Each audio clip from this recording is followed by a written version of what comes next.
All right, sports fans, how's everybody out there doing? William Martin coming at you one more time here on YouTube with another edition of the 300 Pounds of Sports Knowledge Podcast.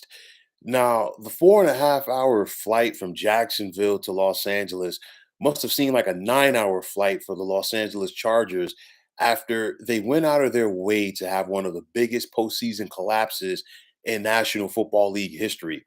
With under 5 minutes to go in the first half on Saturday night, the Chargers were in possession of a 27 to nothing lead over the Jacksonville Jaguars as the Lightning Bolts appeared to be ready to book a trip to the second round of the playoffs. But unfortunately for the Chargers, they could not escape themselves. The Chargers led this game for nearly 59 minutes of game action, but they still left Northern Florida on the wrong side of the ledger. Los Angeles forced five turnovers, four came by interception, and the other one a muff punt, all in the first half, and they still lost this game. You think back to it, and I said it could be potentially telling at the moment, but that touchdown that Jacksonville scored just before the first half, it did give them some life. And then we saw them come out to start the second half. What did they do? They stopped the Chargers on the three and out. And right after that, the Jacksonville Jaguars got the ball back and marched right down and scored a touchdown to make it 27-14. And then all of a sudden, there was some sizzle at TIAA Bank Field. Tyler Spencer, how you doing? You saying I'm dead wrong for this title? Trust me. Stay tuned because I'm going to go more in depth as far as why I'm talking about that. But I got plenty to discuss about with the Jags and the Chargers for this one. But you think back to this game. All of a sudden, it's 27-14, and now okay, you dominated, and now you're only up by 13 points. Then late in the third quarter, Cameron Dicker gets the field goal to make it 30-14. So you're thinking, okay, still a two possession game, but you got to get two touchdowns and two-point conversions in order to tie. But then as soon as the Jags get the ball back, within 5 plays, Zay Jones is running wide open in the end zone for a 39-yard touchdown pass. Nobody was around him. Obviously, Jacksonville missed a two-point conversion, but it's 30-20 now, and you still got over a quarter to play, and anything can happen in a 10-point game. Now, the Chargers just continue to unravel. We saw the missed field goal in the fourth by Dicker, which could have helped their case. Then on top of that, defensive end Joey Bosa with two unsportsmanlike conduct penalties, one for, I guess he said the magic words to the referee, and then on top of that, slamming his helmet down on the field. And then this Chargers team that could do no wrong in the first half was doing all of the wrong. Is Jacksonville, who couldn't do anything against them offensively in the first half. Justin Herbert, pardon me, Trevor Lawrence looked like the guy that was the first overall pick now in the 2001 NFL draft, and he was having a field day against a defense that really had his number in the first half. But again, the inability by the Chargers to go out there and be able to shut this door. And then late in this contest, they still could not move the ball. They're up 30-28. And basically, everybody knew it that as soon as they punted the ball away to the Jacksonville Jaguars, more than likely they were going to march down the field and score. And sure enough, that's what they did. And then as the clock expired, Jags kicker Riley Patterson sent Jacksonville to the playoffs while the Chargers were left to wonder what could have been. For me, and I mean, listen, there's plenty of blame to go around for this one, but the blame starts and ends with head coach Brandon Staley. And not just from this game alone. If you look at Staley's tenure with the Lightning Bolts, he has had numerous questionable decisions that he's made on his part. Going forward on fourth down, and it's not even fourth and short in your own part of the field, not converting in those scenarios sometimes. And then most recently, the Mike Williams injury last week against Denver in a meaningless game. Why are your starters out there playing? And of course, Brandon Staley's response is, well, other teams are doing it too. So, I mean, if that's the best that you can go for this, I don't know what to say. But at the end of the day, you have to wonder what could have been for this offense had Mike Williams been out there. Another big issue with the Chargers in this one, they only had 67 yards on the ground for the entire game. When you are spotted a lead like that, you got to be able to salt that game away in the second half. And you do that by being able to consistently run the football. Justin Herbert did not have a great game overall. He was 25 or 45 passing for 273 with a TD, no interceptions, and he was sacked 3 times. But again, they really didn't have that deep threat because their big guy in the passing game was Gerald Everett, the tight end, 6 catches for a buck 09 and a TD. Keenan Allen did have 6 catches for 61 yards, but they definitely missed Mike Williams. But again, going back to their inability to salt this game away. It was like one of the first plays of the game. The ball gets tipped by Trevor. The pass from Trevor Lawrence gets tipped. It's intercepted by the Chargers, and before you know it, Austin Eckler scoring on a 13-yard run to make it 7-0. But the interceptions kept on coming, and the Chargers did not close the door because even on that muffed punt, they didn't move the ball. They moved the ball 1 yard after they recovered the ball at the Jacksonville 6. You have to get a touchdown there. No ifs, ands, or buts. No excuses there. And then again, they just could not put this game away. On the flip side, the meltdown in the second half. Joey Bosa has been in the NFL for too long to sit up there and react the way that he did in those moments because those yards come back to bite you because on the first unsportsmanlike conduct, instead of Jacksonville just kicking the extra point, they decided to go for the 2 point conversion, which they were successful on. Okay, then the additional 15-yard penalty hurt you as well. So it's like, and then of course, if you're not out there playing, you're not helping your team.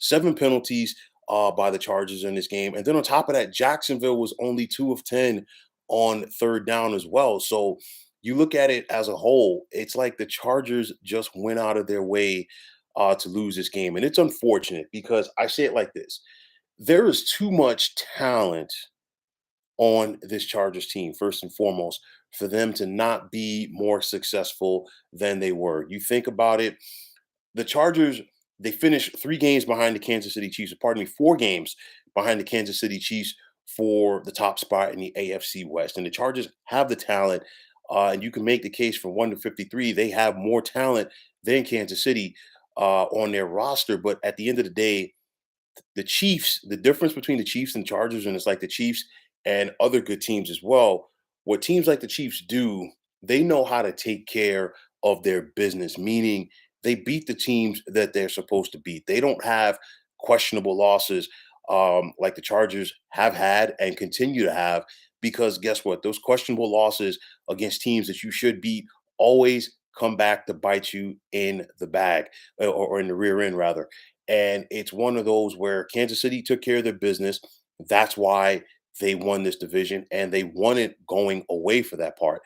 Tyler, you're saying you had the Jags money line plus Austin Eckler anytime TD, and one of the biggest bets I ever put down. As a broke college student, the 700 I won is as good as $1 million. God bless the Chargers. Well, I'll tell you like this, man. I don't know whoever you're going to bet on for this coming weekend. But obviously, you got some meal money if you're in school for the next couple of weeks, as well as, you got some change left over. You might be able to flip it around and get another 700, depending on who you decide to bet on this coming weekend in the divisional round. So definitely keep me posted as far as how you're doing. I might have to come to you for a loan, but nonetheless, getting back to the title of this, it doesn't matter if they're San Diego or Los Angeles. The Chargers just consistently find ways to lose these games. You go back to last year, the Chargers had a scenario where just winning in on the road against the Vegas Raiders in week number 18. And of course, whoever won that game was getting to the playoffs. And the Chargers did just enough. They made that epic comeback late, sent the game to overtime, and then lost on the final play. We saw the San Diego Chargers years ago when Norv Turner was the head coach. They even had Ron Rivera as their defensive coordinator, had the number one defense in the NFL, had the number one offense in the NFL, and they still missed the postseason. So many heartbreaking playoff losses over the years, so many heartbreaking losses getting to the playoffs. These are the type of games that the Chargers, throughout their history, find a way to lose. And I mean, everything was ahead of them on Saturday night. The crowd was a non-factor. They were booing, and I mean, Trevor Lawrence looked as bad as he could possibly be. And the bad thing about it, the Jaguars forced had 5 turnovers in the first half of play. The Chargers lost this game, and they didn't turn the ball over. This was just all on them not executing. This was all on them not being able to seal the deal. This was just all on them not being able to get the job done. And for the life of me, you're not hoping that somebody loses their job. But I mean, even today on Monday, I'm still surprised that Brandon Staley is still the head coach of the LA Chargers. I mean, it's a scenario where, too many questionable decisions. I know he has 2 years under his belt, but just too many questionable decisions on his watch that have hindered this team. And this type of collapse that we saw on Saturday night has the potential to carry over into next season with this team and hang over them. And, it could hinder their chances in 2023 as well. So I think, if you're the Chargers, it's something that you definitely want to think about if you're GM Tom Telesco and, of course, the owner Dean Spanos, as far as moving on and possibly getting another head coach for the sake of your team and also for the sake of your quarterback. Tyler Spencer is saying, as a Bengals fan, I sort of know their pain, but I'm more excited than ever to see what we can do. And I'll tell you very briefly about that game last night. That was one of the biggest defensive game changing plays that I have ever seen in my life. That was a tremendous play by the Bengals defense. And of course, that was the difference in the game. And of course, Cincinnati Bengals, they've obviously had their fair share of lean years as well. But I will say this about the Bengals. When they have their lean years, they get the losing out of the way right away.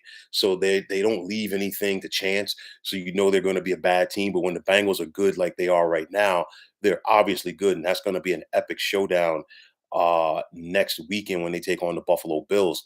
But getting back to the Chargers, they have to really make some decision making right now because I don't think Brandon Staley is the head coach to lead this team going forward.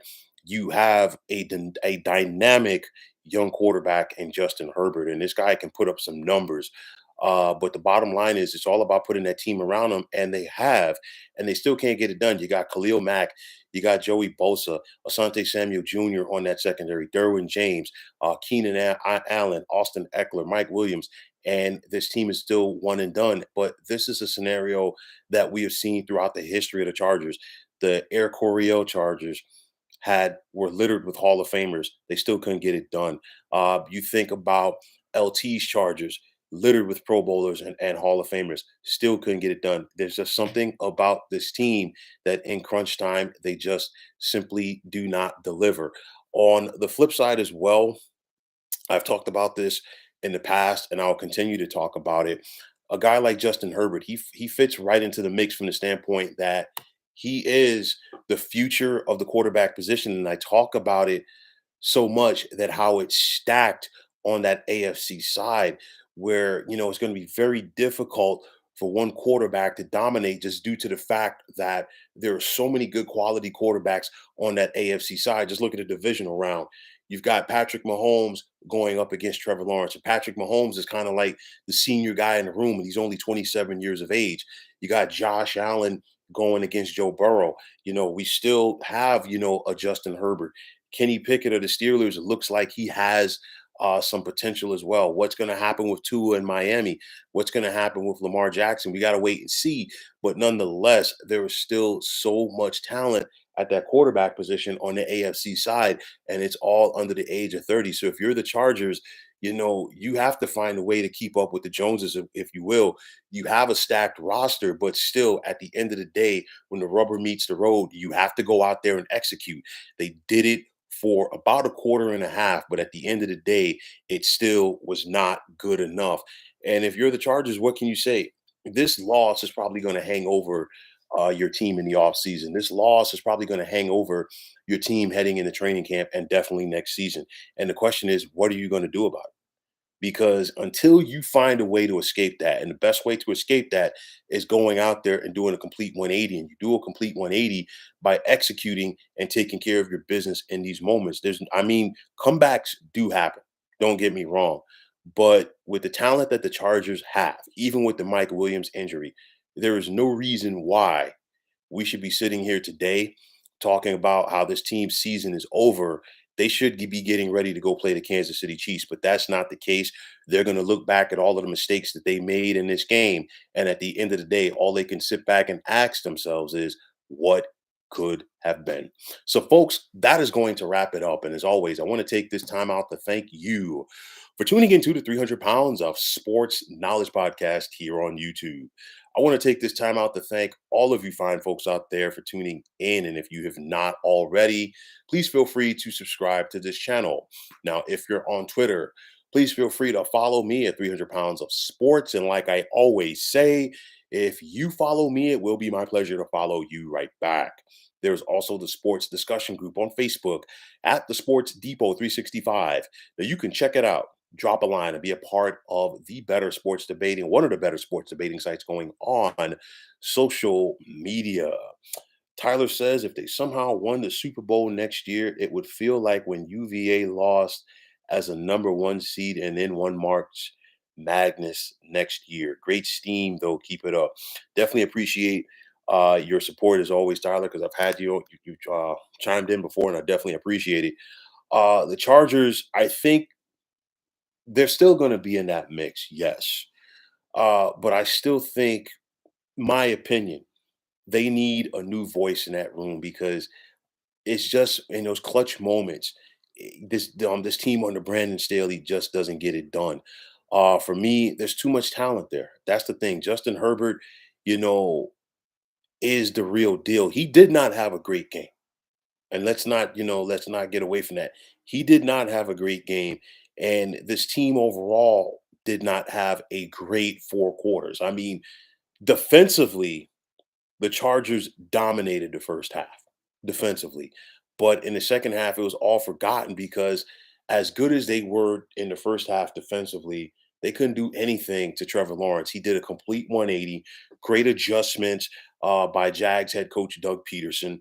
Then on top of that, great adjustment by Trevor Lawrence in his ability to shake it off because he played bad in the first half. And typically, sometimes or most of the times when quarterbacks play as bad as he did in the first half, it will carry over. And at some point in the second half, that head coach has to go to a backup at that position because it's mop up time.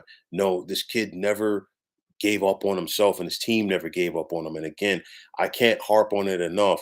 That touchdown just before the first half ended was big because it was kind of like, a baseball player who's in a bad slump for about 2 or 3 weeks, and he just gets a bunt single and gets on base, and just his ability to touch first base and feel a part of the game really helps. And the next thing you know, he goes on a tear, and that's what this offense was able to do once they scored that first touchdown just before the first half ended.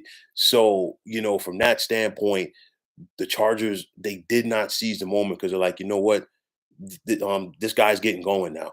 And as he got going, the rest of the offense got going. The defense never stopped for the Jacksonville Jaguars. And then most importantly, they got the crowd back into that game because it was so quiet in that first half. There was no noise really when the Chargers had the ball. Justin Herbert could do whatever he wanted, make his audibles, you name it.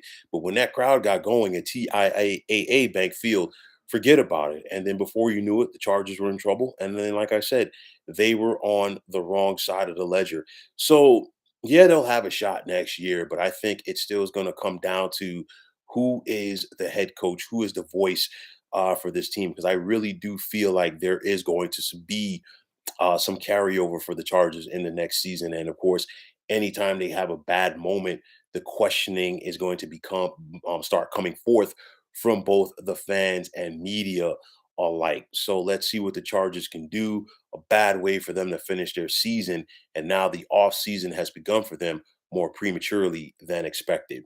So, folks, that's going to wrap it up. And as always, my name is William Martin, and I'm saying thank you, take care, and thanks once again for tuning into the 300 Pounds of Sports Knowledge show, or podcast, rather, excuse me, here on YouTube.